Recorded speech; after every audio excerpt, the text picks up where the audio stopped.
Good morning. কেমন আছেন আপনারা সবাই? আশা করছি সকলেই খুব ভালো আছেন এবং সুস্থ আছেন। ঘরোয়া শ্রাবণীর একটি নতুন ব্লগে আমি শ্রাবণী আপনাদের সবাইকে স্বাগত জানাই। আর ঈদের পরেই তো গিয়েছিলাম বাপের বাড়িতে, তো সেখানে 4-5 দিন ছিলাম। থেকে তারপরে ঈদের পরে মানে মঙ্গলবার রাতে আমি বাড়ি ফিরেছি। বুধবার দিনে না আর কোনো ভিডিও শ্যুট করিনি। আর এই যে ভিডিওটা, এটা হচ্ছে কি বৃহস্পতিবার দিনের ভিডিও। সকাল থেকে প্রচণ্ড ব্যস্ততার মধ্যে দিয়েই গিয়েছে, কারণ আজকে হাজব্যান্ডের ছুটি নেই, ও যাবে অফিসে।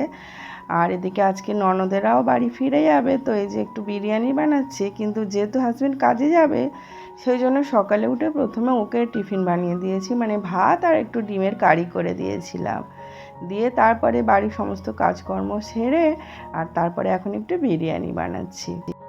আর এখন প্রায় সমস্ত কাজকর্ম বেশিরভাগটাই কমপ্লিট হয়ে গিয়েছে। তারপরে ফোনে ক্যামেরাটা অন করেছি, আর এখন শুধু বিরিয়ানিটাকে আর কি দমে দেব।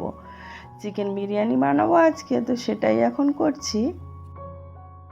আর বিরিয়ানি যেভাবে দমে দেয়, লেয়ার করে এক পাটে ভাত, এক পাটে মাংস, আলু, বিরিয়ানি মশলা এই সমস্ত দিয়েই বিরিয়ানিটাকে আর কি দমে দেবো। আর এখনও পর্যন্ত আমার যে সমস্ত বন্ধুরা আমার ভিডিওটি কন্টিনিউ করছেন, অথচ একটা লাইক দিতে ভুলে গেছেন, প্লিজ ভিডিওতে একটা লাইক দিয়ে দেবেন।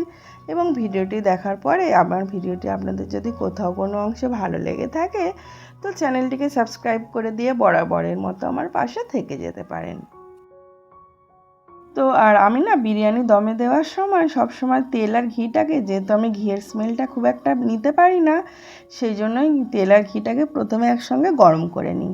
তো প্রথমে দেখলেন তেল আর ঘিটাকে গরম করে কিছুটা নিচে হাঁড়ির নিচে রেখে দিয়েছি, আর কিছুটা উঠিয়ে নিয়েছিলাম। সেটাই এখন এই যে উপর থেকে দিয়ে দিলাম একটুখানি গোলাপ পানি, আতর, জাফরান, দুধ সমস্তটাই দিয়ে দিয়েছি। আজকে আর বেরেস্তাটা দেওয়া হয়নি।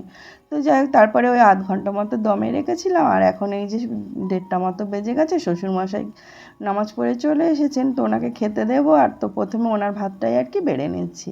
আজকে বিরিয়ানিটা না খুব সুন্দর ঝরঝরা হয়েছিল, আর খেতেও ভালো হয়েছিল। খুব রিচভাবে করিনি, একটু হালকা রং টং দিয়েছিলাম, তবে খুব সুন্দর হয়েছিল। তো যাই হোক, ওনাকে খেতে দেবো। আর আজকে আবার আমার শাশুড়ি মায়ের শরীরটা খারাপ, তো 2-1 দিন আগে হাজব্যান্ড ওনাকে ডাক্তারখানায় নিয়ে গিয়েছিলেন। উনি না পড়ে গিয়ে হাতে আর পায়ে লেগে গিয়েছিল। তো হাজব্যান্ড নিয়ে গিয়েছিল, ডাক্তার দেখিয়ে তারপরে ওখান থেকে রিপোর্ট করে এসেছিলো। আর আজকে আমাকে একটু যেতে হবে, এই এখন ধরুন 3:30 মতো বাজে। আমি যাচ্ছি মায়ের আর কি রিপোর্টটা নেব, নিয়ে ডক্টরকে দেখাবো। আর ডক্টরের কাছে যাবো। আর এই না দুপুরে প্রচণ্ড পরিমাণ রোদ রাস্তার মধ্যে। আর আমি প্রথমে এখানে না 2টো নমিতা আছে, তো আমি জানি না, একটা আমাদের রেলগেট আছে, রেলগেটের আগে একটা আছে, আর একটা আছে কিছুটা রেলগেটটা কিছুটা পার হয়ে যেতে হবে। তো আমি জানি না যে রেলগেট পার হয়ে যেতে হবে। আমি তো প্রথমে এই মানে রেলগেটের আগে যে নমিতাটা আছে সেখানেই গিয়েছিলাম। তো তারপরে ওখানে গিয়ে জানতে পারলাম যে না, ওখানে না, আবার ওখান থেকে এই যে গেট পড়েছিল, গেট পার হয়ে এদিকে এসে এখন আবারও টোটো ধরবো। অল্প একটু রাস্তা, তবে যেহেতু প্রচণ্ড পরিমাণে রোদ, তো ওই জন্য টোটো করেই গিয়েছিলাম। ওই যে ওখান থেকে রিপোর্ট নিয়ে ডক্টরকে দেখিয়ে ফেরার পথে ইনার জন্য একটুখানি পকোড়া নিয়ে যাচ্ছি। তো যাই হোক, এখন এবারে বাড়ি ফেরার পালা। আর আজকে না আর কোনো ভিডিওই শ্যুট করতে পারিনি। আর এটা হচ্ছে তার পরের দিনের ভিডিও, যেহেতু শুক্রবারে হাজব্যান্ড বাড়ি ছিল। তো বিকালে হাজব্যান্ড, আমি আর ইনায়া যাচ্ছিলাম একটু আমার পিসি শাশুড়ি মায়ের বাড়িতে। তো সেখানে যাওয়ার পথে এই যে একটা মিষ্টির দোকানে দাঁড়িয়েছি, এখান থেকে একটু মিষ্টি নিয়ে নেব, নিয়েই যাব। এমনিতে কোনো কারণ না, হঠাৎই হাজব্যান্ড মানে বললো চলো আন্টিদের বাড়ি থেকে ঘুরে আসি, তো সেই কারণেই আর কি যাওয়া। তো এই যে মিষ্টিটা নিয়ে নিচ্ছি, নিয়ে আবার বেশ অনেকটাই রাস্তা যেতে, বেশ গাড়ি করে আধ ঘন্টা 45 মিনিট মতো লেগে যায়। তো এই যে একটুখানি মিষ্টির দোকানে নেমেছিলাম, তাতে একটু কোমরটাও রেস্ট পেয়েছিল, কারণ গাড়ি চড়ে চড়ে আর ভালো লাগছিল না।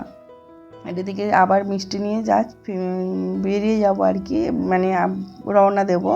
এদিকে দেখুন ইনায়া গাড়ির মধ্যে আমাকে মানে দাগ দিয়ে দিচ্ছে যে এইদিকে তুমি বসবে আর ওইদিকে আমি।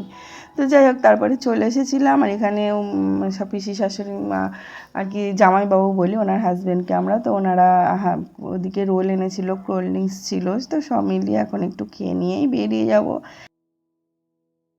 আর এখানে মিনিট 10-এর দূরত্বে পাশেই আর কি আমার মামা শ্বশুরদেরও বাড়ি, তো যাওয়ার পথে সেখান থেকেও একটু ঘুরে যাব। আর এখন প্রায় রাত 9টা, বাড়ি যেতে যেতে অনেকটাই রাত হয়ে যাবে।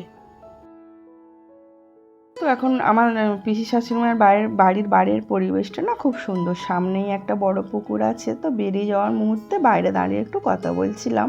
তো যাই হোক, আজকের মতো ভিডিওটিকে এখানেই শেষ করলাম। দেখা হবে আবারও কোনো পরবর্তী ভিডিওতে। ততক্ষণের জন্য ভালো থাকবেন, সুস্থ থাকবেন।